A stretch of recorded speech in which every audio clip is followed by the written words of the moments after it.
May chains na pa. May chains pa siya na 40,000.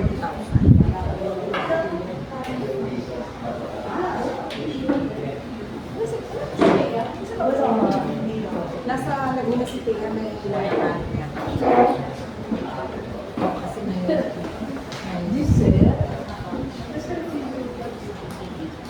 Ngayon mo lang kopya. Ito wala sa sa akin. Sige po, tayo po ay manalangin. Panginoon namin Diyos, kami po ay papasalamat sa araw na ito na inyong pinagkaloob. At nawa ay patuloy niyo kami sa pagpupuri na inaalay namin. Hindi para sa amin, hindi para sa inyo lamang. Sa pangalan ng Jesus. Amen.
Kayo ay nanayaan ngayon ng Panginoon na bukal na walang hanggang pagpapala. Sinabi niya ang ganito sa pamamagitan ng isang propeta. Lumapit kayong lahat, kayong nauuhang, narito ang tubig. Kahit wala kayong pera, lumapit kayo at kumain. Hali kayo, kumuha kayo na inumin at kakasulan ng bayan. Sasabihin ang lingkod mo sa templo ay pumasok. Ang buong pagkatao ay umawit na iyon. Sa masayang pag-awit ko ay pinupuri ng Diyos. Makinig na rito ang sinabi ng Panginoon. Lumapit kayo sa akin at makinig para mabuhay kayo. Gagawa ako ng walang hanggang kasunduan sa inyo. O Diyos, kayo ang aming Diyos. Hinahanap ko kayo. Nananabig ako sa iyo ng buong puso at kaluluwa. Nagulad ng upang kitang sa Damhin natin ngayon ang mapagkalingang pasensya ng Panginoon. Ibukas natin ang ating mga sarili sa Kanya. Lumapit tayo ng may pasasalamat sa Kanyang mabutihan at itaas ang ating mga kamay sa pagsamba at pagpupuri sa Kanyang dakilang habang. Manalangin tayo. Sa iyo ang papuri at pasasalamat o aming Diyos. Ang aming oras at lakas, maging ang aming buhay, ay sa iyo din. Gawin kami handa o banal na Espiritu. Sa pagtatagpo ito, ihanda kami sa pipinig, bukas na puso at isip na ito maging kapakinggan ang mga salita na magbibigay sa amin ng lakas at inspirasyon. Pagpatuloy sa buhay sa kabila ng mga hamon ng aming kaharap. Wala po kami ibang hinahanap ngayon, kundi ang iyong pamumunan at ubayan po kami dapat na pagsama. Amen.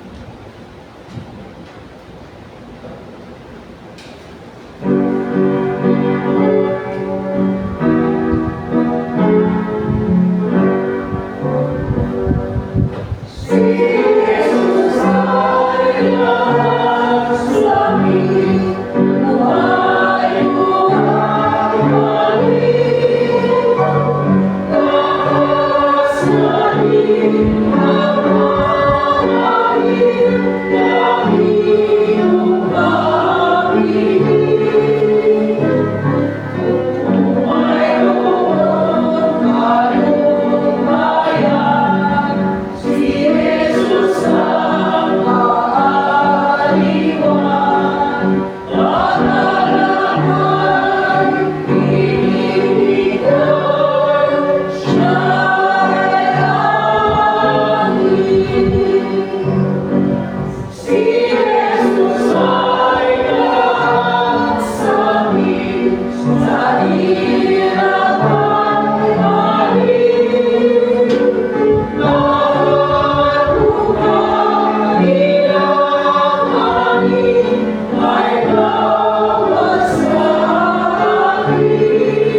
na mga tao masama, ang masasama nilang ugali, at baguhin na ang masasama nilang pag-ibig. Nagbalik loob na sila sa Panginoon na ating Diyos. Dahil sa kaawaan at pagkatawarin niya sila, gawin natin ngayon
Diyos ay nangako ng kapatawaran sa sino mang magsisisi at magbabalik loob sa Kanya sa pananampalataya.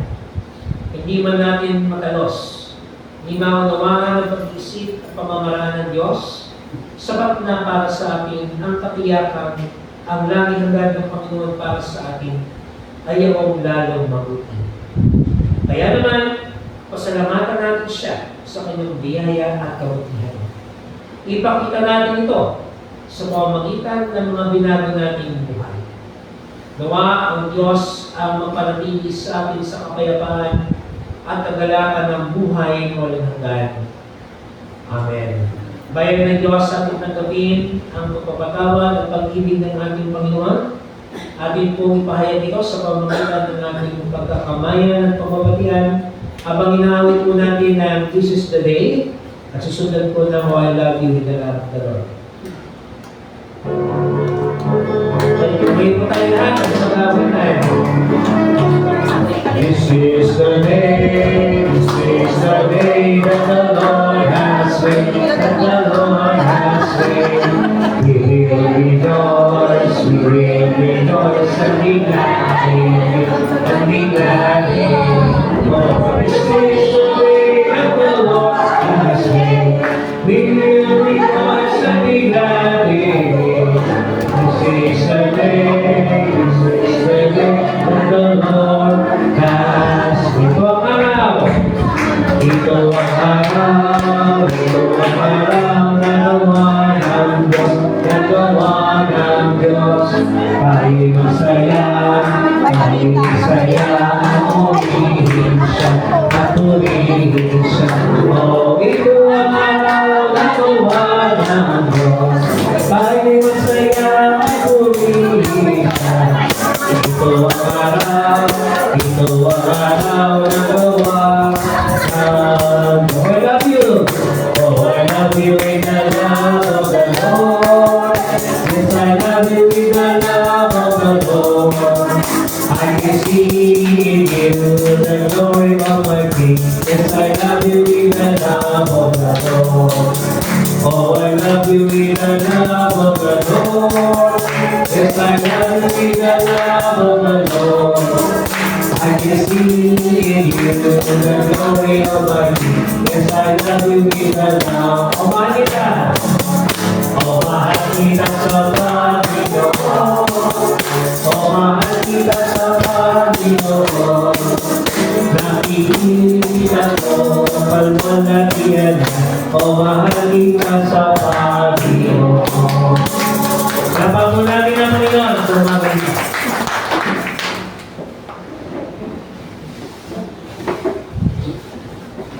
Para po sa ating mga graduate sa ating iglesia, sa ating po mga March celebrant, kasama rin po si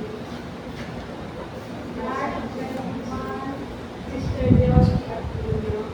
Sa March 27, si Albert de Sacola, 29 po si Elder Ray, sa 30 po si Elsa Dana, at sa 31 ay si Albert Mateo de Sacola. Pabigan sa natin sila ng ating devotion.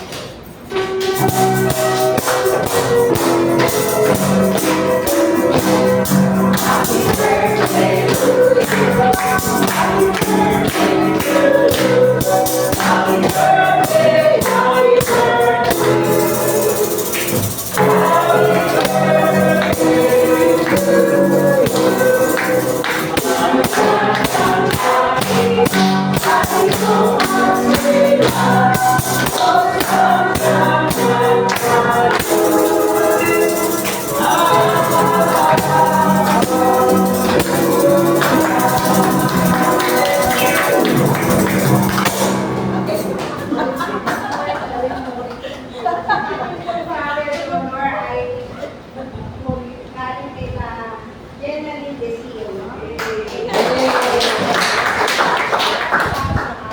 The churches for next Sunday is Elder Grace. And sa atin po mga pabalita para sa mga CROs.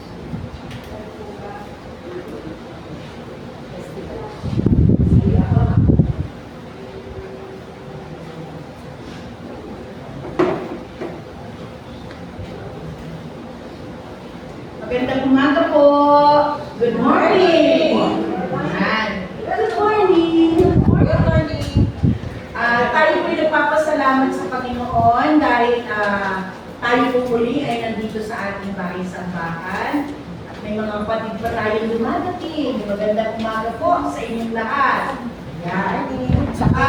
Kahapon po ay naganap ang Vacation Church School training para po sa ating mga teachers. Ang umattend po doon ay kaming dalawa ni Sister Thea. So, meron po tayong mga manuals na binili para po sa ating nalalapit na VCS para sa mga bata. Kung hindi ako nagkakamali, sa May, hindi ko na alam ang date exact. Pero, third week, salamat Pastor. Sa third week po ng Mayo, dun po natin gaganapin ang ating Vacation Church School para sa mga bata. At tayo po ay nakabili ng manual at napakaganda po ng ating mga lessons. Ako po ay na-assign sa middle school, and then sa mga adult naman, o mas mga nakakatanda mga bata. Other elementary ay si Sister Thea, at sa kindergarten naman po ay si Sister Joy.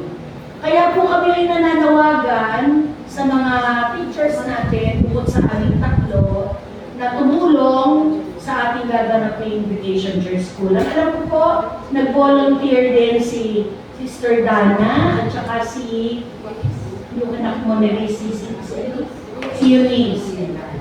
Sila po ang ating mga assistant teachers.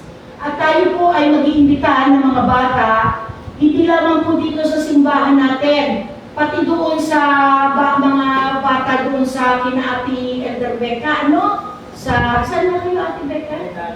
Proprietarios, ayan. At saka sa ating po mga kapatid dyan na may mga bata dyan sa inyong lugar, imbitahan po natin na umattend sila ng ating BCS. Kaya masaya po dahil maganda ang ating manual at magaganda po ang lesson natin ngayon para sa mga bata.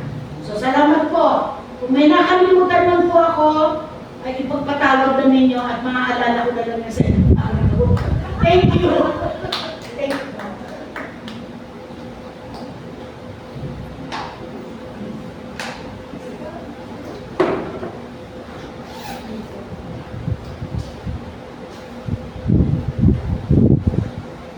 And good morning po sa ating lahat. Kagaya din po na nabanggit last Sunday, sa huling linggo po ng buwan na ito, ng Marso, ay gaganapin po natin ang ating Festival of Praise na may temang sumigaw sa galak. At inaanyayahan ang iba na kung gusto po ninyo magbigay ng presentation, siguro for CRO, and then individual, duo. Kagaya po na ginawa natin last time, kung may mga presentation kayo, lumapit po kayo sa amin na kaya sa likod para mailatag po natin yung pagkakasunod-sunod ng mga presentation. Yun lamang po for and practice po. So may mga practice, so after ng choir, magpa-practice ng praise and worship after. So sana po pag dahil hanggang alas 3 po ang choir, ano? So after alas 3 po, kami na po agad para hindi po masayang din yung oras. At the same time, dahil may mga umuwi pa, para hindi naman din ganun kahaba yung magiging oras ng pag-aaral. So yun naman po, para sa mga. Okay po, mapapalang mga kapatid. Good morning! Morning! Tayo po ay papasalamat sa Diyos sa panibagong buhay at lakas na kanyang pinagkaloob sa atin. Tayo po ay nasa ikatlong linggo ng Quaresma o third Sunday in Lent.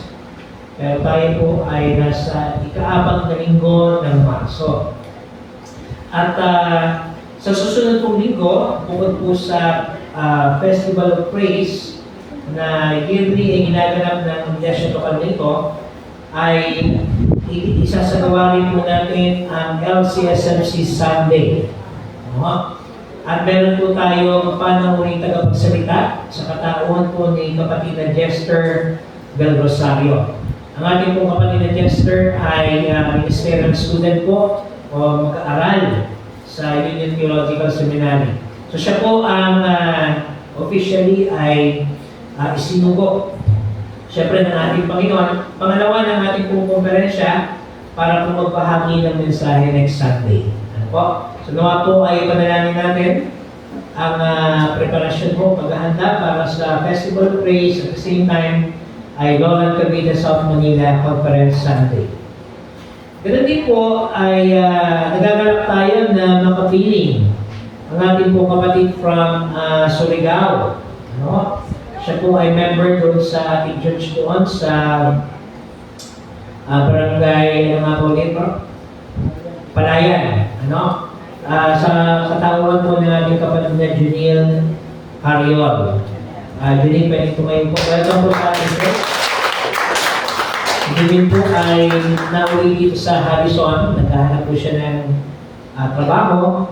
So, ipadalangin na natin na nawa ay mapunga po at maging makabuluhan ang kanyang pag-stay dito sa ating church. Ano?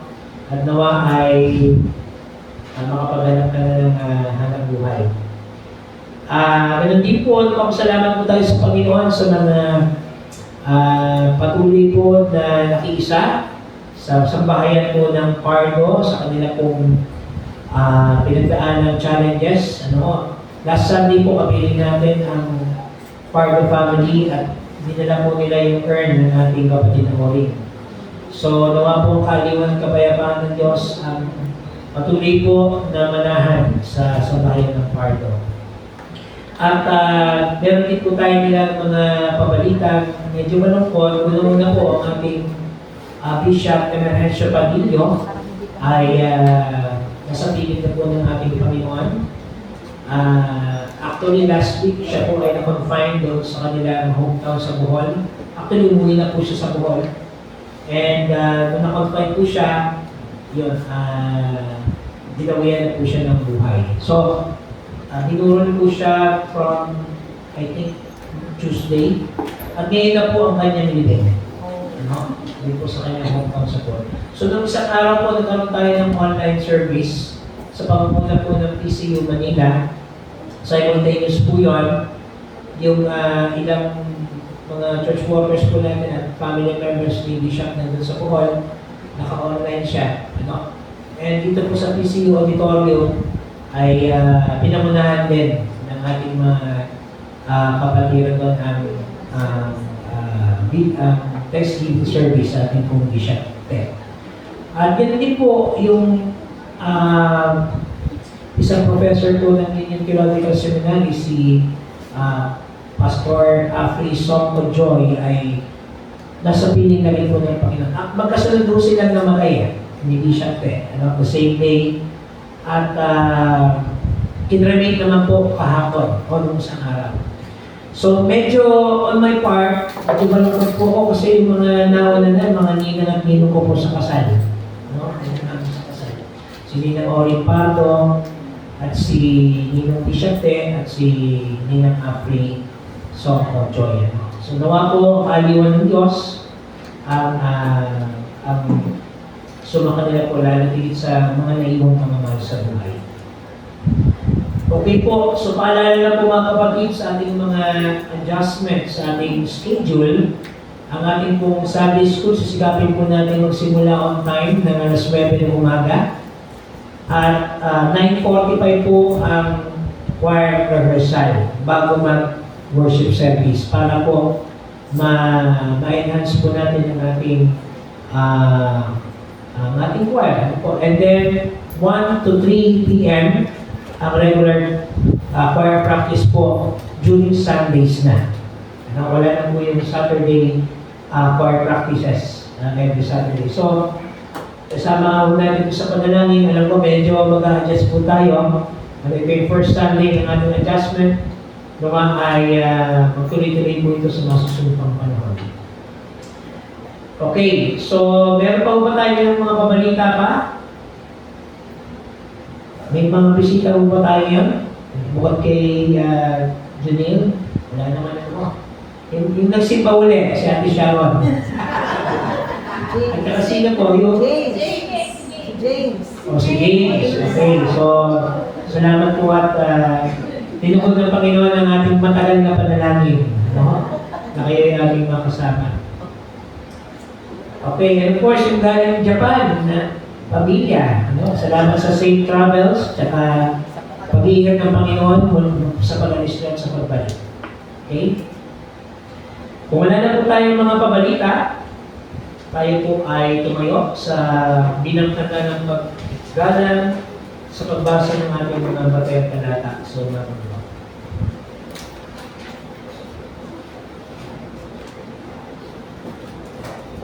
Sa unang pagbasa ay hango sa lumang ipan mula sa aklat ni Propeta Isaiah.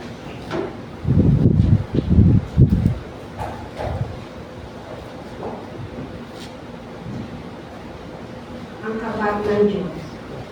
Sinabi ng Panginoon, lumapit kayong lahat, kayong nauuhaw, narito ang tubig. Kahit wala kayong pera, lumapit kayo at kumain. Halip kayo. Kumuha kayo ng inumin at gatas na walang bayan. Bakit inyong binubulot ang inyong mga salapi sa mga bagay na hindi makakain? Bakit inyong binubulot ang mga sweldo ninyo sa mga bagay na hindi makakapagpasunod? Makakapagbusog sa inyo. Makinig kayo sa akin at makakain kayo ng mga masasarap na pagkain at talagang mabubusog kayo. Lumapit kayo sa akin at makinig para mabuhay kayo. Gagawa ako ng walang hanggang kasunduan sa inyo. Ipadadama ko sa inyo ang pag-ibig ko tawag na ipinangako ko kay David. Ginawa ko siyang tagapamahalat ng mga bansa at sa pamamagitan niya ipinakita ko ang aking kapangyarihan sa kanya. Tatawagin ninyo ang mga bansang hindi ninyo kasama at magmamadali sa kanya sa inyo. Dahil ako ang Panginoon na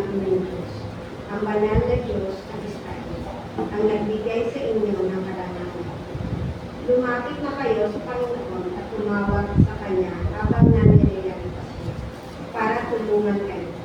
Talikuran na ng mga tao masama ang masasama nilang ugali at baguhin na ang masasama nilang pag-iisip.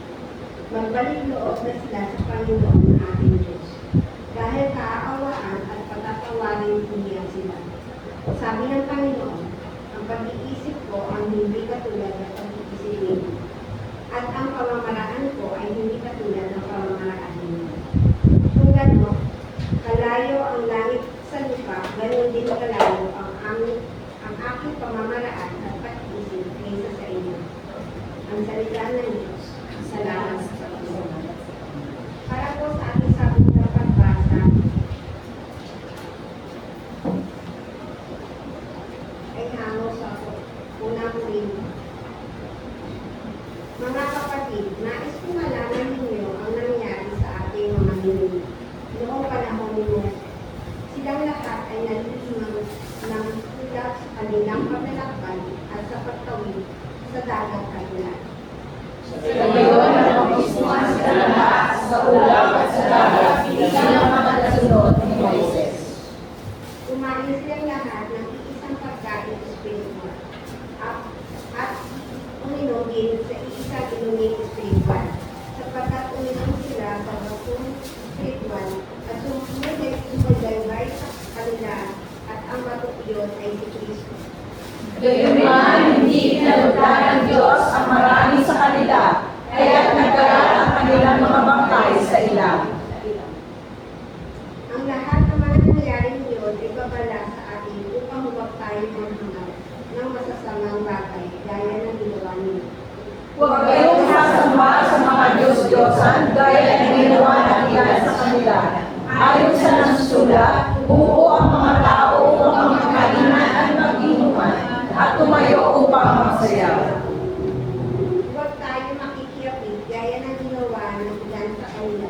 Kaya 23,000 tao ang namatay sa loob lamang ng isang araw. Huwag natin susubukin si Kristo gaya ng ginawa ng ilan sa kanila. Dahil sa ginawa nila, binuksan sila ng mga ahas. Huwag din tayo magpipinamo tulad ng ilan sa kanila. Kaya tinipon naman sila ng anghel na umumuksa. Nangyari ito sa kanila bilang babala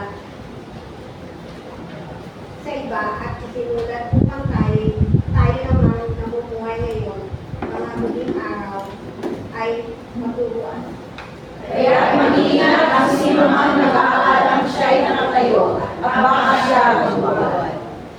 Wala kang pagsubok na dumating sa inyo na hindi nararanasan ng ibang tao. Tapat ang Diyos at hindi niya ipapatutulot na kayo subukan ng higit sa inyong makakaya. Sa halip, pagdating ng pagsubok, bibigyan niya kayo ng lakas upang makayanan ito at ng paraan upang malampasan ito. Ang salita ng Diyos. Purihin ang Panginoon. Manatili po tayo nakatayo sa pagbasa ng Ebanghelyo ng Panginoon ay kay Lucas sa kabanatang 13, versikulo 1 hanggang 9. The Gospel of Luke, chapter 13, verses 1 to 9. Dumating noon ng ilang tao at ibinalita kay Jesus na ipinapatay ni Pilato ang ilang mga taga-Galilea habang ang mga ito ay naghahandog sa Diyos.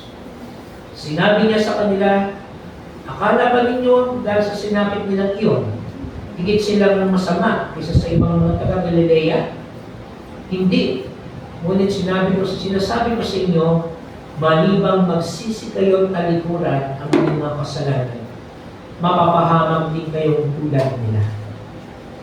At ang 18 namatay nang mabagsakan ng toro sa Siloe.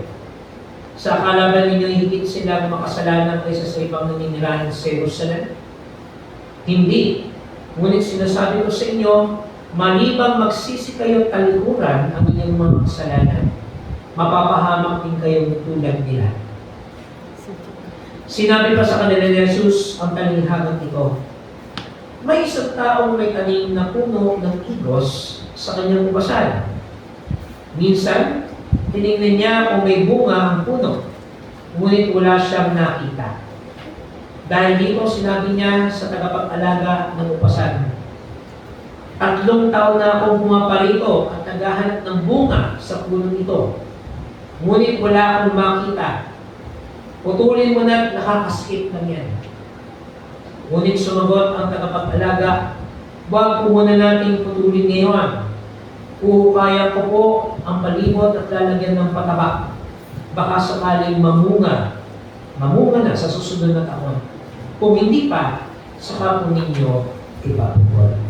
Tayo po lahat ay pinagpala ng Diyos sa pagkakabasa ng kanyang buhay pala na salita. Ito ang mabuting balita ng ating kaligtasan.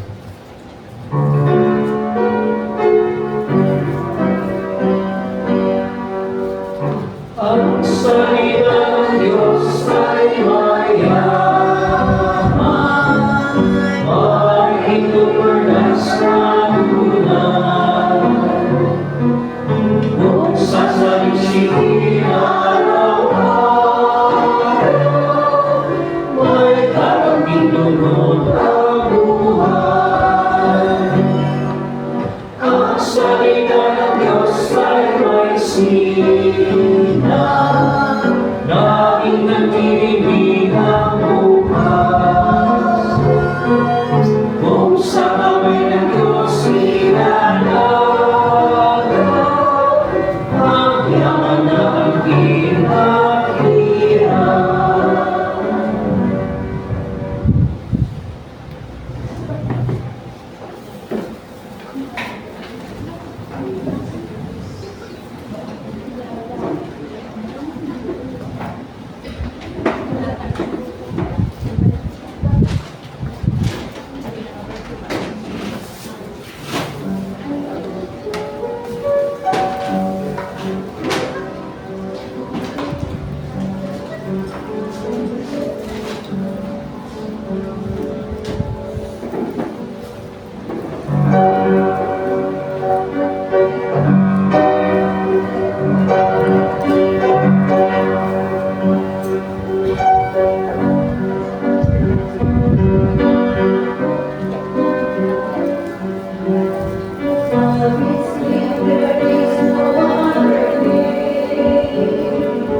Maraming salamat po sa ating mga waiting.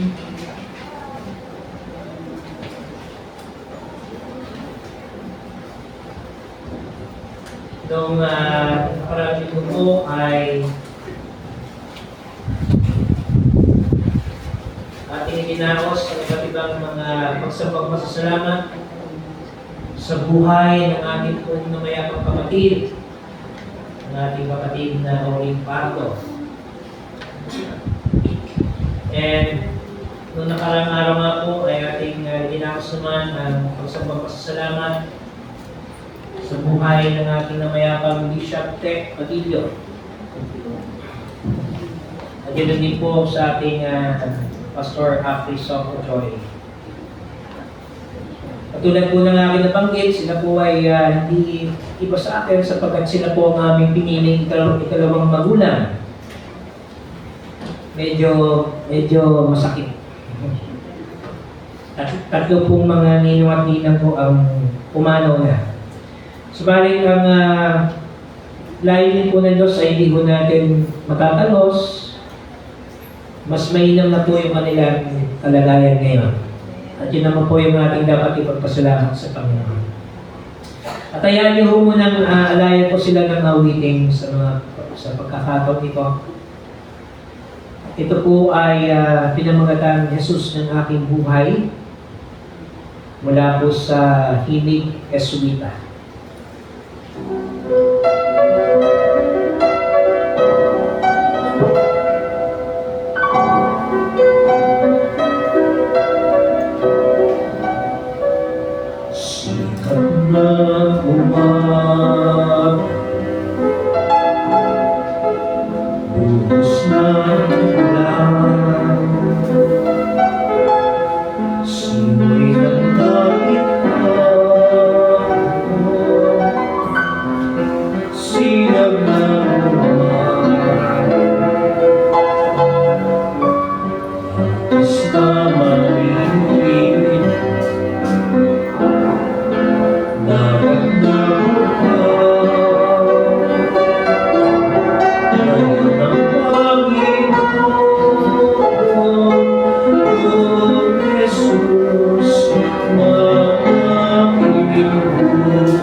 Diyos, nawa kayong aming maging lakas at gabay at patuloy namin ihayag ang inyong katapatan at kabutihan sa lahat ng oras at panahon. Taunan niyo po ang inyong lingkod at ang bawat isa sa amin sa pagninilay ng inyong buhay at banal na salita sa pangalan ni Jesus.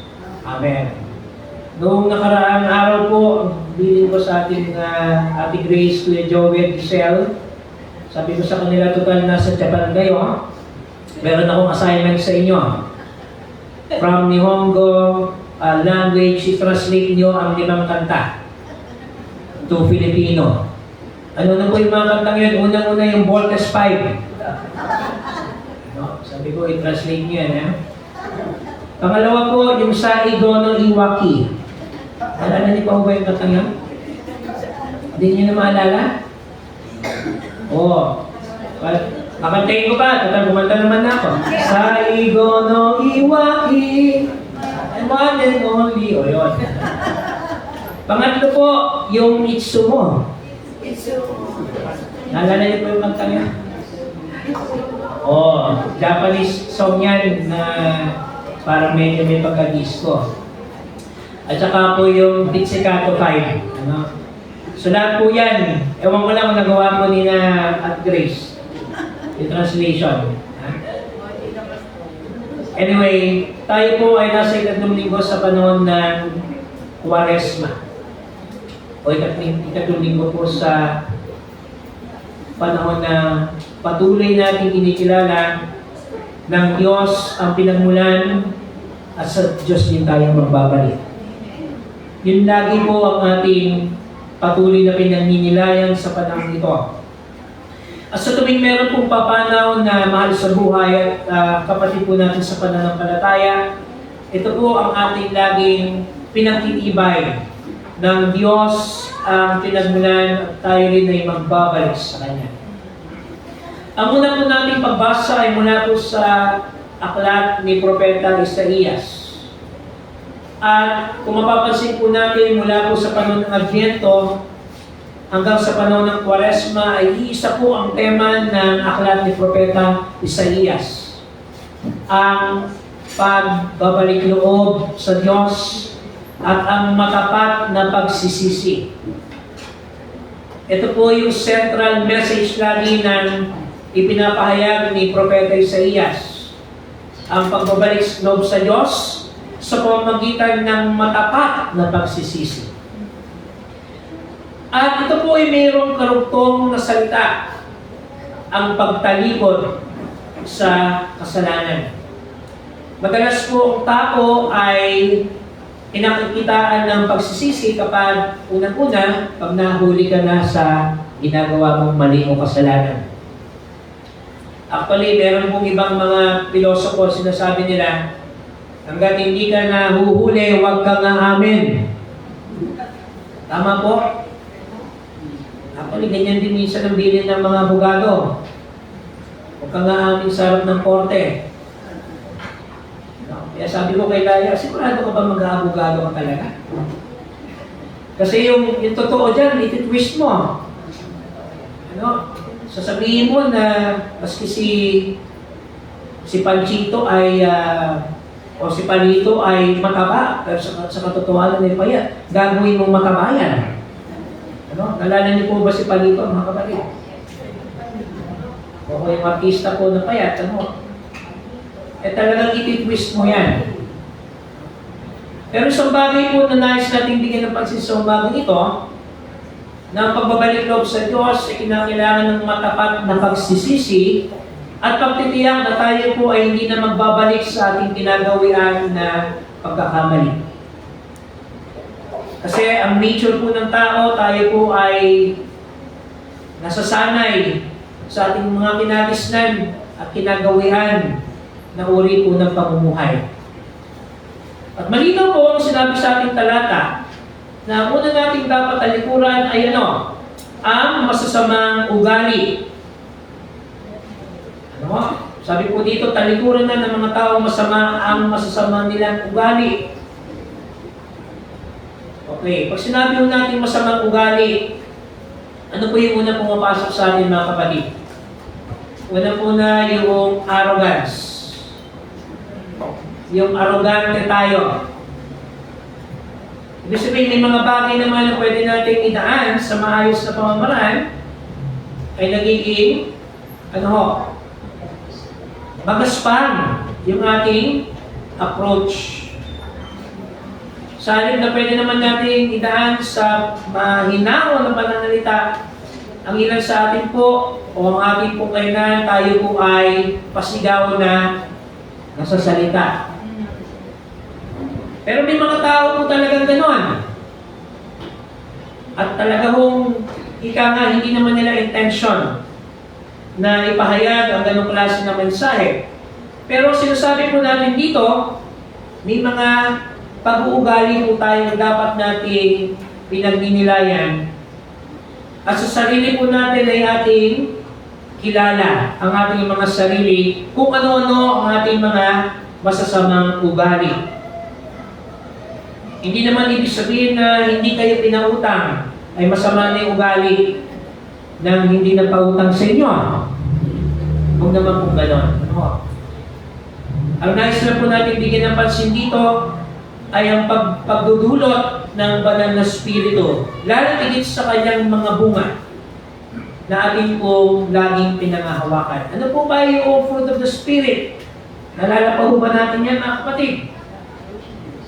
Yan yung kainahunan, katsagaan, at iba pa mga manifestation ng banal na spirito. Sumunod po dito, sabi sa ating talata ay ganito, talikuran na ng mga tao masama ang masasama nilang ugali at baguhin na ang masasama nilang pag-iisip. So hindi lang po pala yung ating attitude ang dapat nating binabago, kundi yung ating mali at baluktot na kaisipan. Lalo tigit po yung ating kahinaan na tayo po ay nag-iisip ng masama laban sa ating kapwa. Actually, ito po ang kahinaan natin bilang mga Kristiyano. Tayo po ay prone sa judgment, sa pre-judgment sa isang tao. Naalala ko po ang isang iglesia lokal natin dyan sa Cavite, especially po sa Aklan, Cavite. Isang anniversary Sunday, sapagkat umatak po ito ng tagulan, ay dumating po ang isang babae na kanyang suot ay siyempre umuulan. Hindi pa naman siya nakabihis for Sunday church, At siya po'y nakabota at putik-putik. So, nung pumasok po sa simbahan, yung ilang mga kababaihan doon at mga kalalakihan, nag-uusap, sino kaya itong babaeng ito?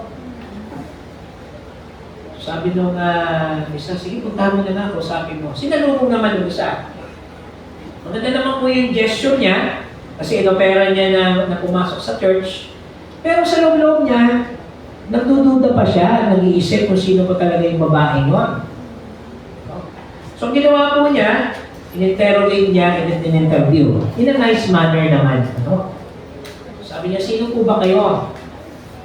Sabi niya, pasensya na ho at ngayon lang ako dumating. Galing pa ako sa ganitong lugar. Hindi agad nasagot yung tanong niya. Kaya nagtanong muli yung iba, sino ba talaga kayo? Ako ho ang inyong guest speaker. So, ang tinutukoy ko po na pastor, si Pastor Maria Ican. Taga-Bailan po yan. Guest speaker po siya sa isang church doon. Dahil hindi po siya nakilala, dahil sa kanyang suot, putik-putik po yung itsura niya, hindi siya inakala o hindi nakala ng mga miyembro na siya yung guest speaker. So, minsan, nangyayari sa atin yan. Atin pong tinitingnan ng isang tao batay sa kanyang suot, sa kanyang pananamit, sa kanyang itsura. Pero tinitingnan po ng ating Panginoon ay ang ating mga puso, ang ating mga damdamin at intensyon, ang ating pakay. Kaya nasabi ng Panginoon, ang pag-iisip ko ay hindi katulad ng pag-iisip nyo, at ang pamamaraan ko ay hindi katulad ng pamamaraan. Tinanamon po natin ang ebanghelyo nating binasa.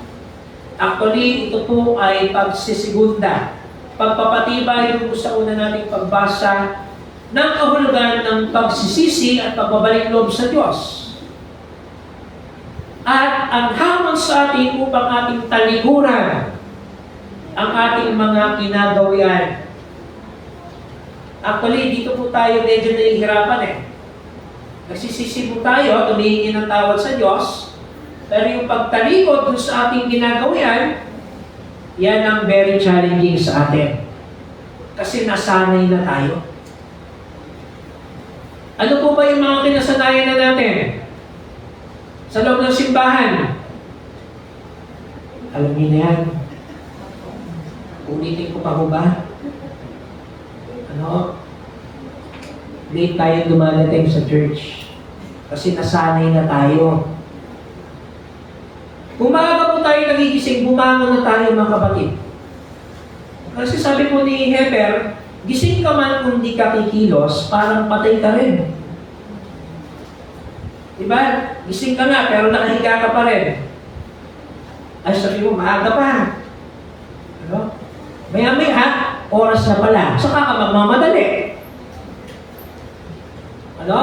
Kung tayo po ginagawian natin matulog ng alas 12 tuwing Sabado, aagahan po natin ang pagtulog. Kung medyo tayo po ay mabagal kumilos, bibilisan natin ang pagkilos. Kasi po, bawat oras mahalaga. Kung meron lang tayo ditong, ang tawag doon, yung bandikla, ang dami na nating bawas sa sweldo. Sa totoo lang. Yung karamihan sa atin dito, hindi nasusweldo sa kubasan ng Panginoon. Kasi kaltasahan na tayo sa oras. Lahat po tayo ay pinapatungkulan nito, mag-inong inyong likod. Kaya nga po, ang pagsisisi, kaakibat po ang ating pagsusumikap at paghingi ng tulong ng Diyos upang magkaroon ng pagbabago sa ating mga buhay. Sapagkat kung tayo lang po ang kikilos at tutugon, at kung wala ang presensya ng Panginoon, wala ang presensya ng Banal na Espiritu, hindi po natin magagawa ang lahat ng ito. Ngayon, meron pong talinghaga na binanggit ang ating Panginoon. Sabi niya po dito, meron daw pong isang tao na may tanim na puno ng igos sa kanyang ubasan. So, meron daw po ng tanim. So, minsan daw po, yung may-ari, tinignan niya kung merong bunga yung puno. Pero wala po siyang nakita. At sabi niya po doon sa caretaker o tagapag-alaga ng ubasan, 3 taon na ako pumaparito rito at naghahanap ng bunga sa punong ito, ngunit wala akong makita. Parang ganito po yan. 3 taon na ako nagtsatsaga sa'yo, wala akong nakikitang pagbabago.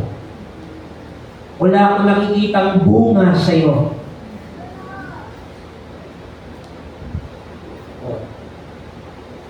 Alam nyo, 81 years na po tayo. As a church, maganda po maging reflection ito.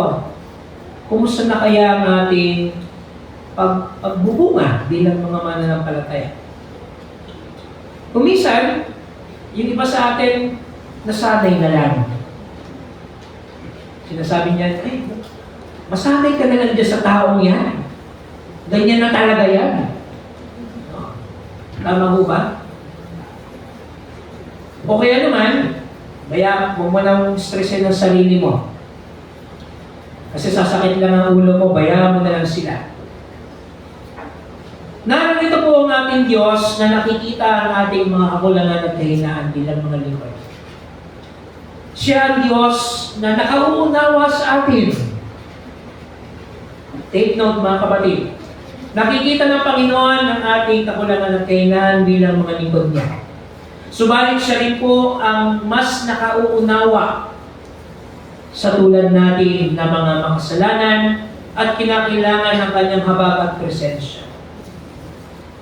At para po sa akin, ang ating Panginoon ay nagkakaroon ng apela sa pang-araw-araw nating pamumuhay. Katulad po ng sinabi ng ating talata, siya ang tagapangalaga. Sabi po ng tagapangalaga ay ganito, huwag po muna nating putulin ngayon. Hukayin mo po ang palibot at lalagyan ng pataba at baka sakaling mamunga sa susunod na taon. Nakita niyo po yung malasakit ng tagapangalaga? Sabi niya doon sa may-ari, huwag ho muna.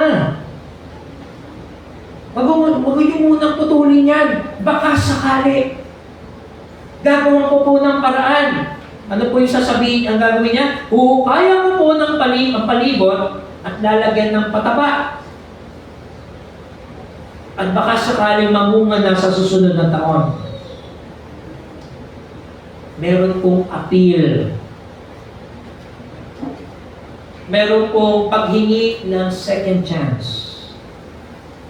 Meron pong paghingi ng pagpapanibago ng panibagong sitwasyon upang magkaroon ng magungang relasyon at tulad nating mga kasalanan.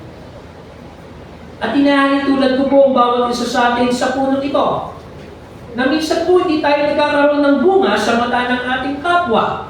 Subalit sa mata ng Diyos, tayo po'y binibigyan niya ng pagkakataon upang mamunga. Kung tayo po tinuldukan na ng ating kapwa, sa mata ng ating Panginoon, hindi. Binibigyan niya tayo ng pagkakataon na lumago at umunlad. Sapagkat ang Diyos ay Diyos ng habag. Diyos na maunawain. Diyos na mapagpatawad at ang bibigay sa atin ng pagkakataon na ipanauli natin ang ating ugnayan sa Kanya sa mga panahon tayo ay pansamantalang nawalay sa Kanyang paligid. Ngayon, ano pong gagawin natin? Huwag po natin hayaan na mawala ang pribilehiyong ito na binibigay ng Diyos sa atin freely. At alam po natin sa ating mga sarili kung anong dapat nating punuan pa sa presensya ng Diyos. Alam natin sa ating mga sarili ang ating kakulungan sa Kanyang gawain at ministeryo. Kaya binibigyan niya po tayo ng pagkakataon upang magbalik loob sa Kanya at upang punan ang ating mga kakulangan. Mga kapatid, alalangin po natin ng lahat ng ating ginagawa ay para sa Panginoon. Hindi po ito upang i-please ang ating kapwa, kundi upang itanghal ang dakilang pangalan ng ating Diyos. Upang itanghal ang Kanyang kabutihan na ginawa sa atin.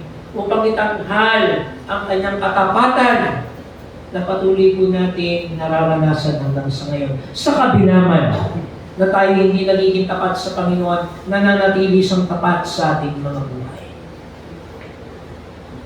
Saan pa tayo hihingi? Saan ka pa, ikanak? Naririyan lagi ang ating Panginoon para sa atin. Mga kapatid, sa umagang ito, inanyayaan ko pong bawat isa sa atin na patuloy na magsisi. Patuloy na tumalikod sa ating mga nagawang kakulangan at kahinaan.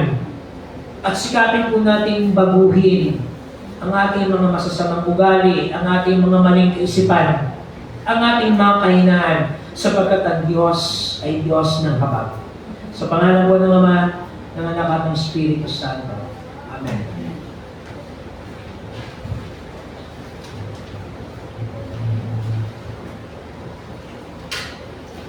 Tawag sa pagkakaloob.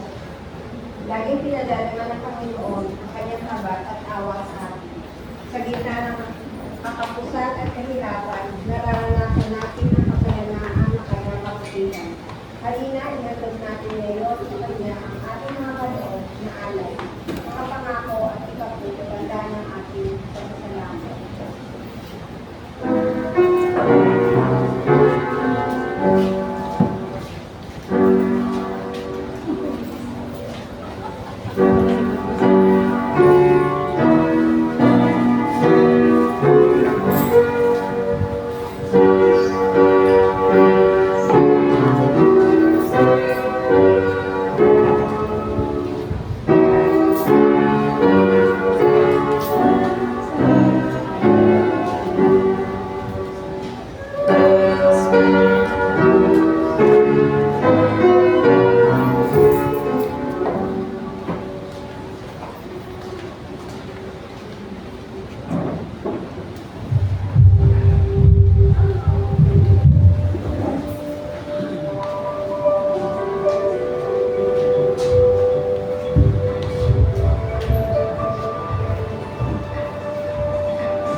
Praise is rising, I start turning to you.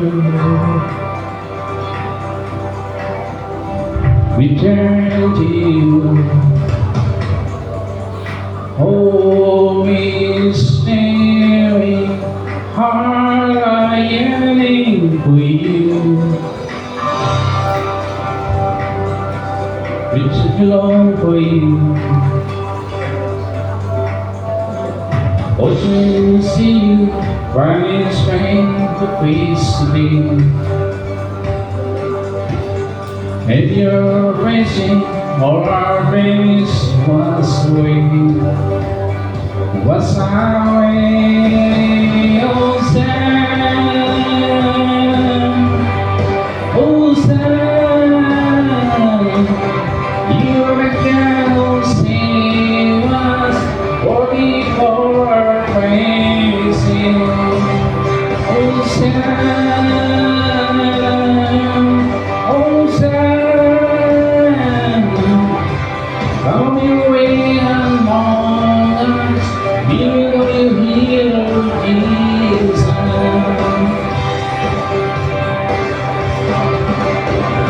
Hear the sound, heart returning to you. Return to you. In your kingdom, broken life I begin. You make us new. Oh, strange to see, very strange the way you slay. And you're facing all our things once away. What's our way, oh Sam, oh Sam, you are the girl who saved us, walking for our praising. Oh Sam, oh Sam, come your way among us, we will go you heal, Jesus.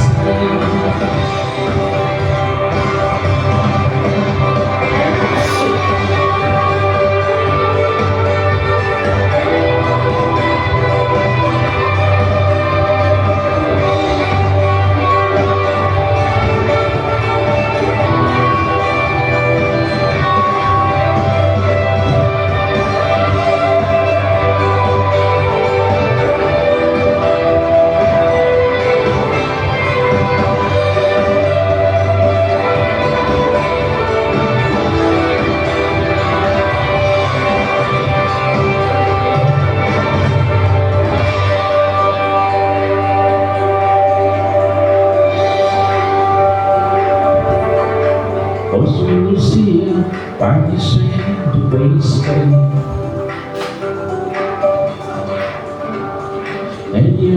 missing or our face once away. Books we will steal, violins ring, face in your prison or our face once away. But I will say,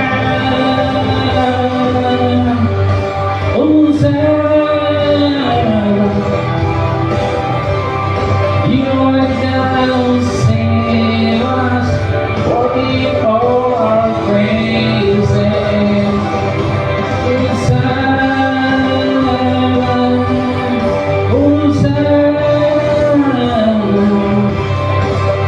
Come on your way among us, we will you heal, Jesus.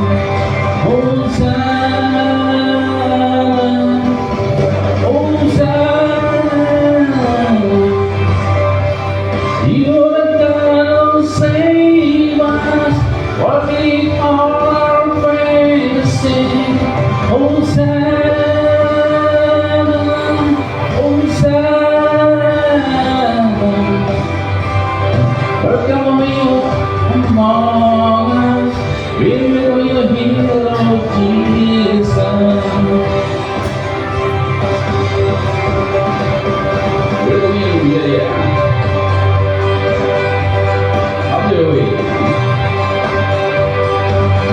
Hosanna,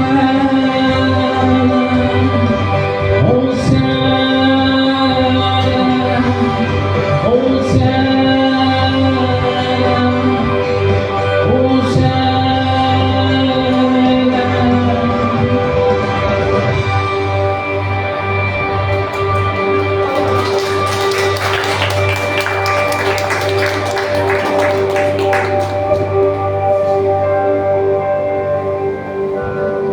Welcome you, Jesus.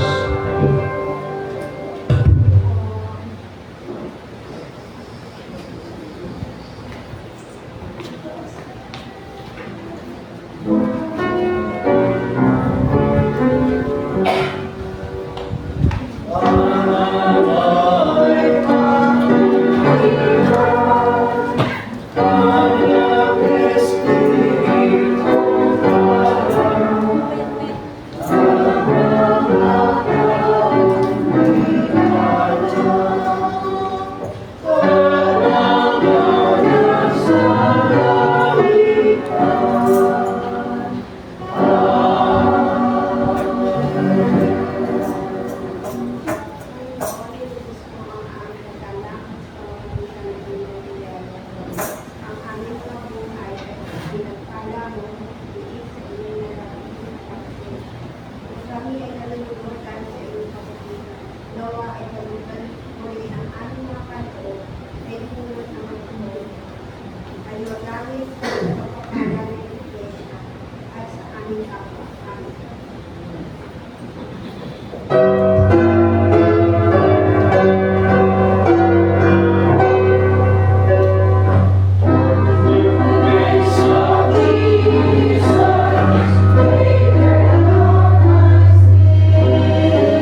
Panginoon, makapangyarihan sa lahat, salamat po sa awitin na aming hayag.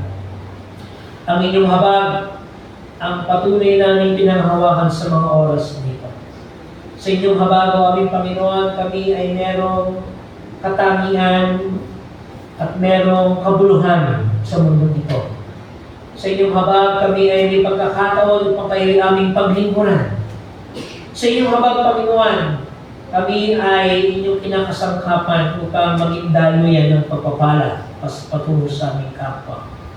Sa inyong habag, kami ay inyong ginagamit ng kasangkapan upang maging kapahayagan din ng pag-ibig na mula sa iyo, ng pagpapatawad na mula sa iyo, ng pagkakataon, O Diyos, na kami ay magningning at patuloy na makilala kayo ng mga tao sa pamamagitan ng aming mga kilos at gawa.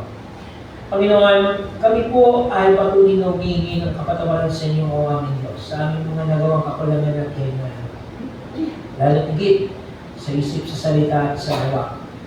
Sa aming mga masasamang ugali, sa aming mga maruruming kaisipan, o mga bagay, O Diyos, na nagdulot upang makasakit kami ng aming kapwa sa pamamagitan ng aming mga sinabing salita. Panginoon, alisin niyo rin sa amin ang immaturities ng aming paglilingkod. Sa halip, Panginoon, kami ay patuloy na lumago at umunlad.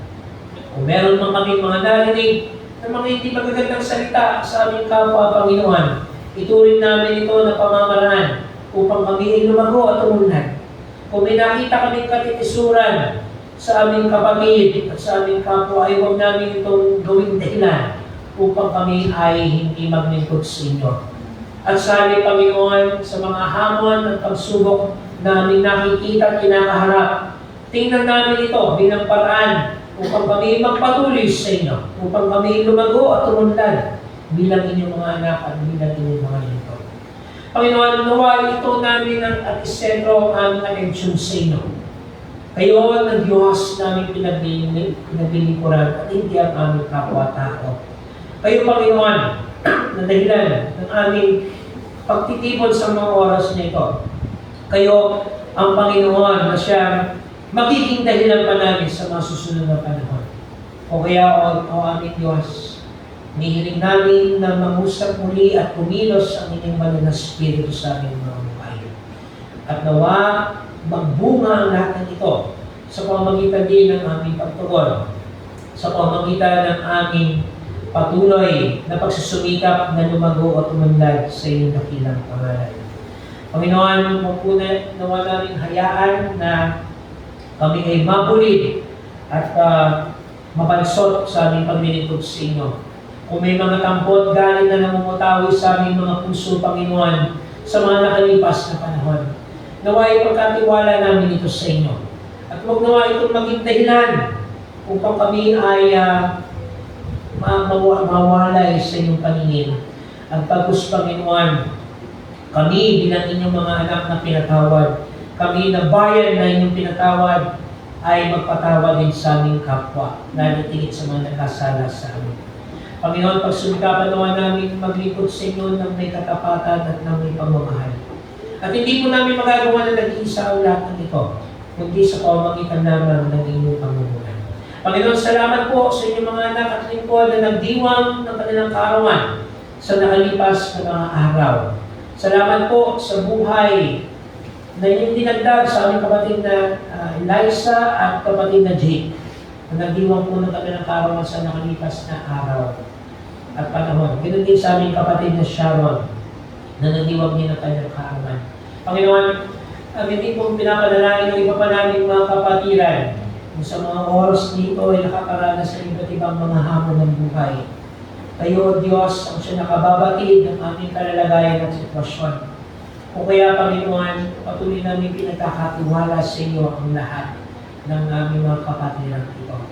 Ganon din, nawa ang kaaliwan at kapayapaan pa rin ang dumatal sa sambahayan ng Pardo, sa sambahayan ng Songko, Joy, at sa sambahayan ng Pagilo.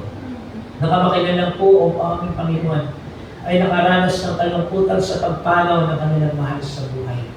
Tingnan nawa namin, O Diyos, ang buhay na ito na inyong ipinahiram sa aming pansamantala. At naway gamitin namin ang buhay nito sa makabuluhang gawain. At ipagpasalamat ang lahat, O Diyos, sa panahon na kami sasapit na sa dulo ng buhay namin. Ialay namin ang aming sarili sa inyo, Panginoon, nang may pasasalamat at nang may pagkilala sa inyong kabutihan at katapatan sa amin. Panginoon, gamitin niyo panghigit ang inyong mga anak at lingkod na naroon ito sa ngayon. Gamitin niyo po ang aming mga kakayanan, ang aming mga talento, ang buhay nito na inyong pinagkaloob sa amin ng Diyos para sa inyong kalooban at para sa ikapagpapatuloy ng pagpapahayag at pagpapadama ng mabuting balita ng kaligtasan ng mula sa iyo.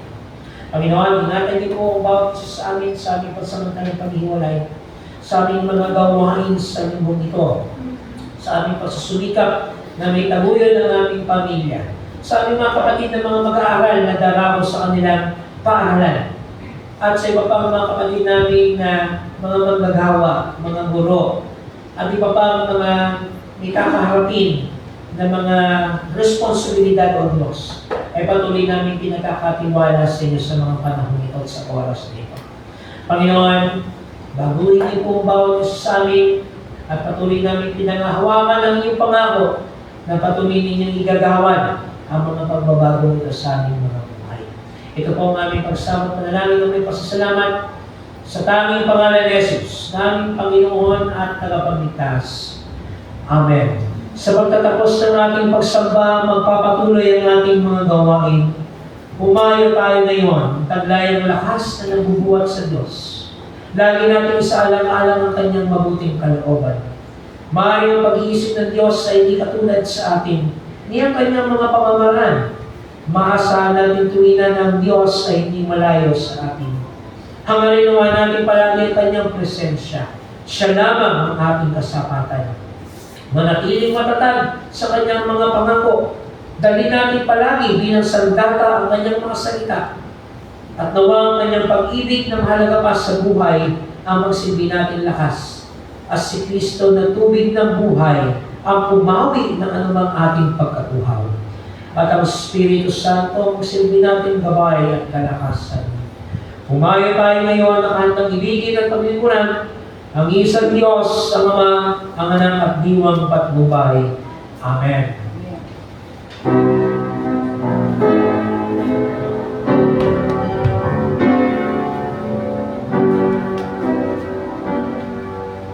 Oh.